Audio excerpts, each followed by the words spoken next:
How to fix Telegram not showing active contacts. Sometimes Telegram does not show which contacts are online or active, and this can be frustrating when you want to see who is available to chat. First, check your own privacy settings. Open Telegram and go to Settings, then tap on Privacy and Security. Here, select Last Seen and Online. If your status is set to Nobody, Telegram will also hide other people's statuses from you. Changing this to My Contacts or Everyone can restore the online indicators.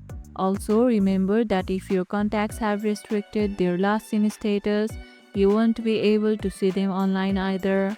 This is a privacy feature on Telegram, so it depends on their settings as well. If the settings look fine, try restarting the Telegram app or even your device. Sometimes temporary glitches prevent status updates from appearing. Have you had trouble seeing who's online on Telegram? Let me know how you usually check that. And if this video helped, hit the like button, share it, subscribe, and leave a comment.